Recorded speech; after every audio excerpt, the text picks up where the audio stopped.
예, 안녕하십니까. 성수나라 송원근 목사입니다. 윤석열이 101세의 김형석 교수를 찾아간 첫 의미, 이런 윤석열 그 후보군에 들어간 이 전 총장의 그 행보는 우리 미래의 보수의 또 정치 그 행보와 그 진영에 있어서 매우 그 중요한 점을 차지하고 있다는 것은 다 아시는 것입니다.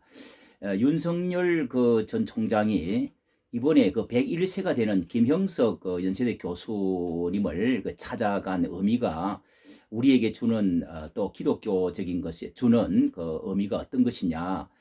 월요일이 되었을 때 지난 그 각종 여론 지난주 여론 정치 여론조사 결과가 쏟아졌는데 문재인 대통령이 국정 운영의 그 지지율이 마침내 35% 수준으로 집권 아래 체제로 이제 떨어진 그런 상황에 코앞에 또 이제 그 부산시장, 서울시장 그 보궐선거에서 야당을 찍겠다는 사람이 여당 찍겠다고 하는 사람보다 훨씬 지금 많은 상태에서 아주 고무적인 그 결과 이런 것에서 대선 후보에 자꾸 그 쏠리는 이때에 이 조사 결과 윤석열이 또 압도적으로 1위 39.1% 한국 사회 여론조사 결과가 지금 나와 있습니다. 이런 그 상황에서 윤석열 전 총장이 퇴임 후의 첫 행보로 김형석 교수를 찾아뵈었다는 그 보도가 일간지에 이제 나왔습니다. 시간이 지났지만은 이것에 대해서 이 평가는 매우 중요하기 때문에 목사로서의 그 어떤 성경적인 견지에서 조명을 해보려고 합니다. 연세대 철학과 명예교수인 그 김형석 교수님은 1920년생으로서 101세로 아직 그 강연에는 인파가 몰리고 있다고 합니다. 그의 또 에세이는 베스트셀러로 오르고 있고요. 이 그 김형석 교수를 찾은 것은 책을 읽고 평소에 존경하던 터의 아버지, 그러니까 윤기종 연세대 명예교수가 90살 아버지가 있다고 합니다. 그 지인이 되어지기 때문에 인연이 있어서 그렇게 말을 했는데 만나서 무슨 얘기를 했는지 그 김형석 교수가 주요 골자를 밝혔습니다. 편가르기를 하면 잣대가 하나가 안 된다. 당연한 이야기죠. 그리고 이대로 상식과 정의가 무너지면 사회가 유지될 수가 없다. 더 늦으면 바로 설 수가 없다고 진단을 했다고 합니다. 야당에는 인재가 없다고 하는데 인재는 여당에도 없다 하면서 중요한 것은 한 사람의 인재가 나오는 것이 아니고 함께 일할 줄 아는 사람들이 있어야 한다. 함께 일할 수 있는 사람. 또 국가를 위해서 판단하면 개혁이 되지만 정권을 위해 판단하면은 개악이 된다. 이렇게 말하고요. 애국심이 없이 정권만 욕심내는 것은 안 된다. 나를 희생하고 민주주의를 사랑하고 그런 사람이 애국심 있으면 괜찮다. 이렇게 말을 했습니다. 이 윤석열은 어디 가서 터놓고 얘기할 데가 없어서 처음으로 교수님을 만나서 시원하게 털어놓았다는 느낌이었다고 합니다. 그러면서 새겨졌겠다면서 자주 찾아뵙겠다 이렇게 인사를 했다고 합니다. 이렇게 윤석열은 첫 행보로 대권 출마 의지를 확실하게 보여준 그런 것이라고 할 수 있는데 이 메시지가 뭐냐면은 김형석 교수 인물 그 사람이 바로 이 메시지가 된다는 것입니다. 김형석은 대한민국의 그 보수의 핵심이죠. 꼴보수나 꼰대는 아니면서 젊어서 꽤 진보적이고 세련된 철학자라고 알려져 있다고 합니다. 그는 김형석은 대한민국 보수의 양대 흐름이 교차하는 지점에 있는데 그분은 과거에 이제 해방 직후에 월남한 서북 청년단이었습니다.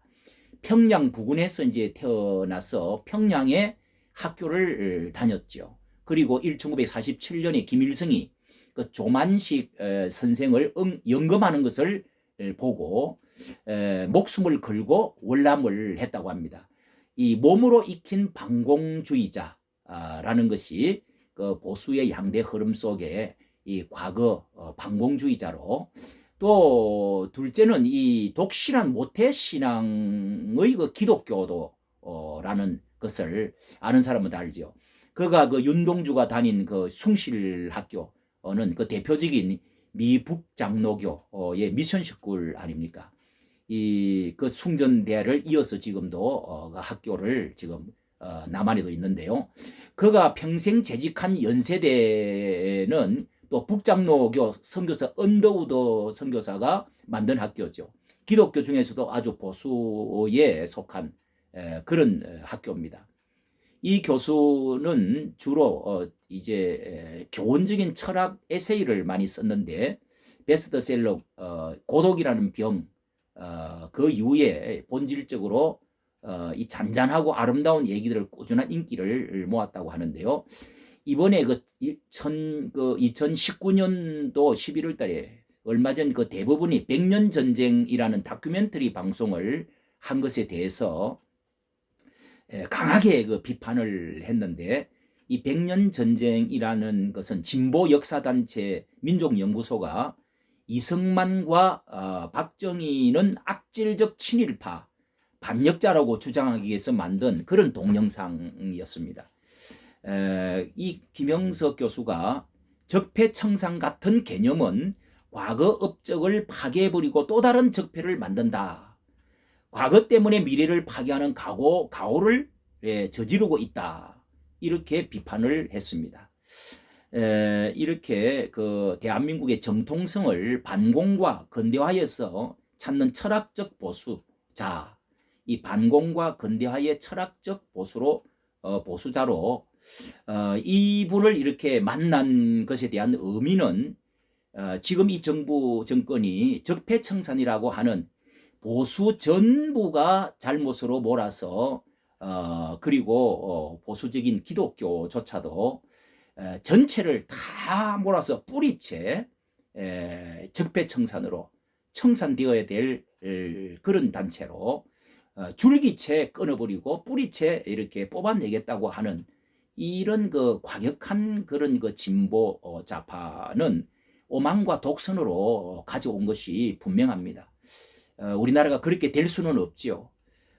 그런데 이 잘한 것이 있고 못한 것이 있는데, 아마 그 세계 민주주의 역사에서나 우리나라 역사에서도 물론 두 대통령을 이렇게 뿌리채 완전히 감옥에다가 가두고 수십 년, 30년, 50년을 이렇게 때려서 감옥 생활을 하게끔 지금 가두놓은 무서운 이런 그 무서움을 그 온화한 얼굴에, 그리고 인권이라고 하는 또 뭐 정의와 평화라고 하는 그런 것을 앞세운 정권이 무서운 그렇게 뿌리채 줄기채 다 한다는 것은 정말 무서운 진보 좌파를 잃게 되는 것입니다.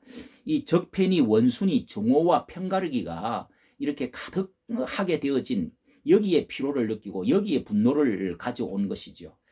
교묘하게 무서운 이 정권으로서 더불어 하면서 차별하고, 또 사랑 인권 하면서 인권 하면서 서자 취급을 하고 아주 멸절을 시키려고 하고, 그리고 정의와 공정을 부르짖으면서 법치를 파괴하는 이런 이율배반적인 모순을 저지르고 있다는 것을 이제는 국민들이라면은 다 깨닫는 거죠. 너무도 급하게 차를 몰고 브레이크 없이 좌회전을 해서 가고 있는 것의 위험을 진작이 깨달은 강화문의 사람들이 극보수라 해도 그것은 말려야 되는 거죠. 이 운전대를 이것을 내리게끔 하는 것이 정상이죠. 이 첫 찾은 이 사람의 101세 되는 늙은 교수님을, 나이든 교수님을 찾았다는 것, 이것은 참 성견지명이 있고 보수적인 그런 그 행동, 그리고 철학자 철학 교수를 찾았다는 것은 인생관에 있어서, 역사관에 있어서, 철학적인 견지에 있어서 깊이 있는 행동이다. 그런 생각이 들고, 무엇보다도 이 철학 위에 신학과 성경이 있다고 말합니다. 기독교 역사에 있어서 기독교적인 의식을 했는지 그분이 신자가 뭐 아니기 때문에, 그러나 기독교적인 2000년 역사에 민주주의를 뺄 수가 없고, 그런 그 성경관, 정치관 이런 것이 그런 그 철학 교수, 아주 그 모태 독실한 신앙자로서의 성경관을 가지고 있는 분을 찾았다고 하는 것은 우리가 기독교적인 입장에서, 저는 이런 것을 볼 때 이 101세 연세든 교수를 찾았다는 것, 그리고 철학 교수를 찾았다는 것에 대해서 굉장히 고무적이고 성경을 생각하게 되었습니다. 우리가 성경에 보면은요, 성경에 열왕기상에 가서 성경에 이제 다윗이 죽고 솔로몬이 아들이 되어서 아주 그 건축 거대한 이제 불가 사이에 성전 건축을 하고 나서 이제 그 뒤에 아들이 이제 이 다윗과 이 솔로몬을 이어서 그 영광스러운 그 시대를 지나면서 이제 솔로몬의 그 노후에 그 다음에 이제 아들 르호보암이라고 하는 아들이 이제 이어받게 되었습니다. 그때 사람들이 이제 밑에 신하들이 르호보암이 이제 그 신하들을 모아서 물었습니다. 그렇게 물을 때 이런 말을 했습니다. 르호보암 왕이 그 부친 솔로몬의 생전에 그 앞에 모셨던 노인들과 의논하여 가로되, 너희는 어떻게 교도하여 이 백성에게 대답하게 했으면 좋겠소 하고 노인들 중진들에게 신하들이 물은 거지요. 이것은 잘한 것이죠. 그런데 이 노인들이 이렇게 진언을 했습니다. 가로되 왕이 만일 오늘날 이 백성의 종이 되어, 노인들이 하는 말입니다. 백성의 종이 되셔서 저희를 섬기고 좋은 말로 대답하여 이르시면 저희가 영영이 왕의 종이 되리이다. 이 얼마나 민주주의적으로 말을 했습니까? 백성의 종이 되십시오. 이렇게 그랬더니 왕이 기분이 좀 상해가지고 이렇게 왕이 노인의 교도하는 것을 버리고 그 앞에 모셔 있는 옆에 자기와 같이 자라난 소년들과 의논하여 가로되, 그러면서 또 물어보는 것입니다. 그랬더니 그 소년 그 신하들이, 그 친구들이, 젊은 이제 진보주의자들이죠. 젊은 세대 친구들이 이제 뭐 20대 30대 이런 이제 사람들이, 소년들이 왕께 말하기를, 백성들이 왕께 구하기를, 왕의 부친이 우리의 멍에를 무겁게 하였으나 왕은 우리를 위하여 가볍게 하라 하였은즉, 왕은 대답하기를 나의 새끼손가락이 내 부친의 허리보다도 굵으니 이제 멍에를 더욱 무겁게 해서 내 부친은 채찍으로 너희를 징치하였지만 나는 전갈로, 이 전갈은 채찍보다도 더 고통스럽고 무서운 그 독이 들어있는 그런 그 아픔이 있는 전갈이 있습니다. 너희를 징치하리라 이렇게 말하십시오. 더 무섭게 해야 단합하고 이제 말을 잘 들을 것입니다. 이렇게 이제 말한 것이죠. 그래서 왕이 포악한 말로 백성에게 대답할세 노인의 교도를 버리고 소년의 가르침을 쫓아 저희에게 구하여 가로되 하면서 정치를 하기 시작했습니다. 이랬더니 반역자들이 일어나게 된 것입니다.